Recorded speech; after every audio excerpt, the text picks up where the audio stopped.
Trojan family, what's up, man? USCJ here. It's the top of the morning. It's the top of the morning. Listen, I hope everybody is getting ready to get up, get out, and make some things happen this morning. Listen, I'm still riding high on all the festivities that took place over the weekend. And listen, you guys might say that, look, we hadn't got any major commitments yet, but listen, this thing is moving and grooving, and I'm going to talk about why I think it's really trending in an upward direction for the USC football Trojans. But there's a couple of things that we got to talk about today, and one of them is specifically Deanton Lynn's defense and what I took from the Hilton Stubbs interview that I did with him a couple days ago. It was eye opening on so many levels, and there was something that that really crossed my mind, and I noticed that he said that he sat down with Deanton Lynn and kind of went over film and studied. And so I asked him, you guys who've seen the interview, saw the interview, you guys know I asked him, I said, well, where do you see yourself best fitting as far as playing in this defense? Do you see yourself playing a safety, nickelback? He said, really, I see myself playing all over. The fact that him and Deanton Lynn were sitting there watching film, he said Deanton Lynn basically said, I'm going to put the best 5 players on the field. So that really kind of put up some antennas in my head.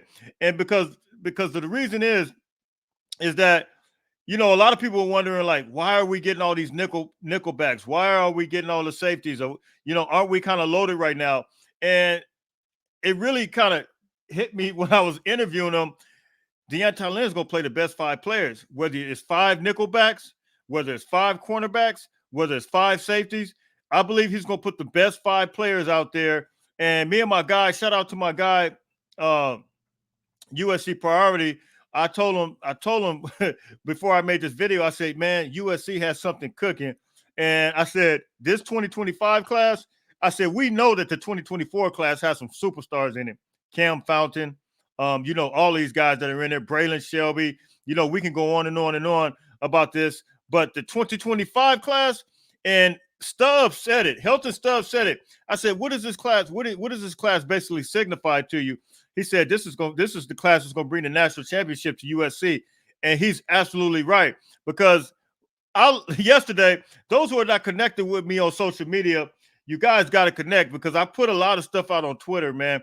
And some of the stuff, I come here and I talk to you guys and do basically commentary, what I think, my opinions. But there's some things from recruits that I'm always posting up.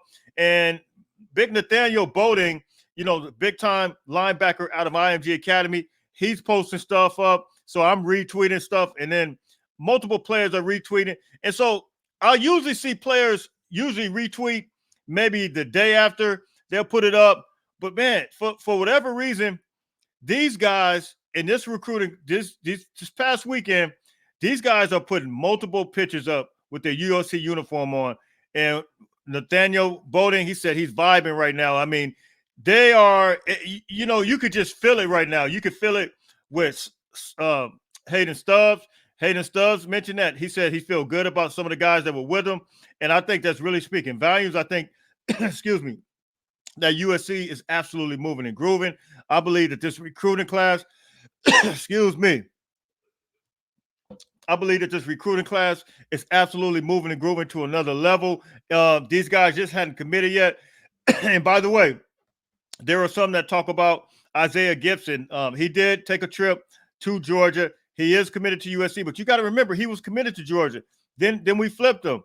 And so the fact that he just took a trip and didn't make a commitment or recommit, I think that speaks well for us right now. The longer he goes without committing to them, I think USC's in some good shape.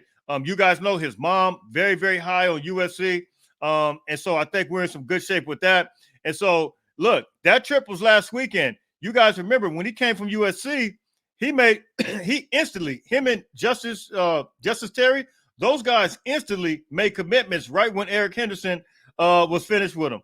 And so I think let's keep our fingers crossed. They put out a prediction for him. Hopefully that doesn't go that way. The time I'm recording now, I haven't heard anything. So look, man, let's keep our fingers crossed with that. But the longer it goes, and I will even say this or suggest this, if it goes to Saturday, I can pretty much confirm that USC most likely still has them. So let's keep our fingers crossed. But this class has a vibe about them, has a chemistry about them. Just like I told you, some of those guys from the 2024 class, these guys have their own thing going on, and these are these are some real big boys though. These are some 4 stars and 5 stars. I think we had what 3 5 stars or two 5 stars, maybe 8 4 stars, somewhere around there. So look, man, that is some news and note highlights as it relates to recruiting that I wanted to just kind of give you guys an update with, because I think USC is moving and grooving, even though we don't have these commitments right out the back. I think that these guys are posting these pictures with USC uniforms on, and I think it's straight up go time. You guys can drop those comments in the comment section. You guys can tell me what you think. I got a couple of other things that I wanted to address. Nikhil, let me pull this up real quick.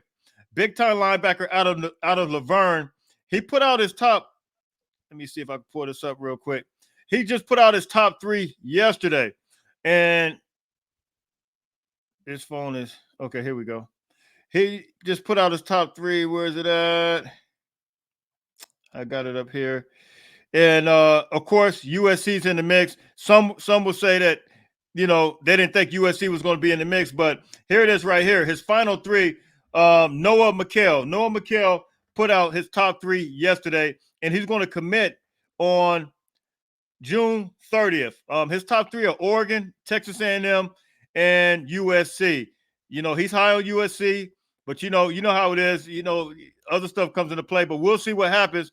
But he is the 6'3", 227 linebacker out of Laverne. So we'll see what happens with that. That was some news and note items that actually came out yesterday as well. So, but look, man, it's moving and grooving. And there's some other possible linebackers that are on the table, but we get ready these next couple of weeks. We get ready to have some big time recruiting trips lined up. This was the smallest class that we actually had. This was only 11 that were this past weekend, man. So look, it's straight up go time. It's only popping. It's only cracking.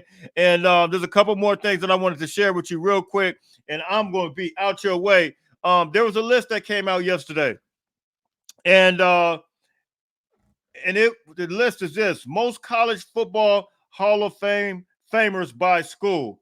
Most college football Hall of Famers by schools. I'm going to read the schools off to you, and then I'm going to read the numbers. But here it is right here. Notre Dame is leading everybody right now. I'm going to read the numbers right behind them. Notre Dame is leading with 48. USC is leading second. They're with 35. I'm sorry. Michigan has 32. Ohio State, 26. Tennessee has 26. They're tied with Ohio State. Army has 24. Yale has 24. You guys remember, a lot of people don't remember, some that are a little younger generation. Army and Yale used to be the schools. Army, Yale, Navy, all those schools used to be the schools back in the day. So they still have a lot of Hall of Famers that are in the league. Other teams hadn't caught up to them. But Army's going to be 24. Yale, 24. They're tied. Oklahoma, 23. Alabama, 22.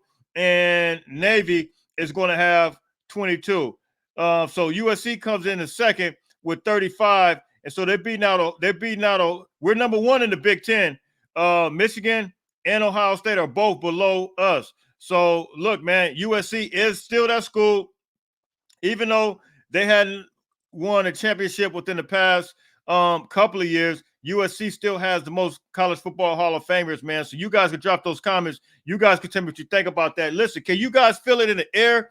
Can you guys feel it? Listen, players did start PRP, which is player run practices, man. I saw them with the strength and conditioning coach, Benny Wiley. Look, it's on and popping. I seen Jalen Smith out there working out. He looked like he's getting stronger. So look, man, it's straight up go time. It's on and popping. It's on and cracking. Listen, we got about a month. Well, we got about 2 months. And look, it's on and popping. Listen, the LSU game. And for those who think, listen, man, there were a lot of people that twisted my words. And you know what's crazy is my guy, Tim Prangley, he shares the same thoughts as me. I heard him on his show I think it was Friday, and he talked about the LSU game. And I think I even heard, what's the guy's name from We Are SC?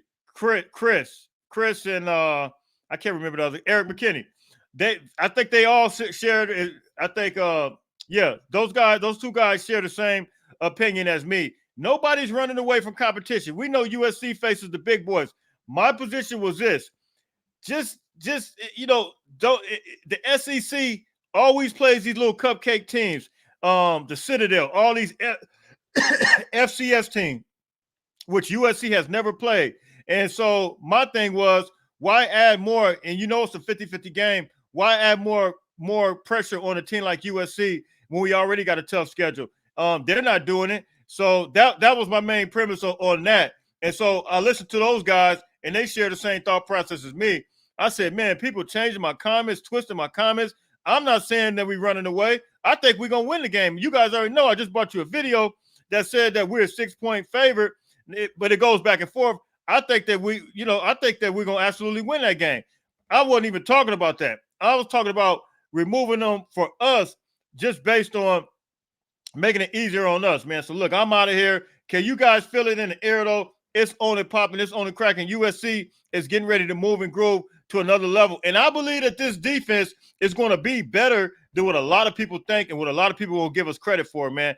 People are going to be shocked. And Hayden Stubbs, he really confirmed they're going to put the best 5 people on the field, man. And I'm very, very excited about that, man. So, look, I'm out of here until later on. Listen, everybody stay blessed. If you hadn't watched that Hayden Stubbs video, go back and watch it. Not the 4-minute clip that I cut out yesterday. Go watch the full thing. It's only like 26, 27 minutes. But, man, he gave a lot of nuggets, man, and he's excited to be committed to USC. We need to support these guys, man. I love all these guys that want to be Trojans, true Trojans. You guys talked about true Trojans. These guys are true Trojans. So, look, I'm out of here. Until later on, everybody stay blessed. Don't forget, make sure you get up, get out, and make some things happen. Until later on, fight on, fight on, fight on.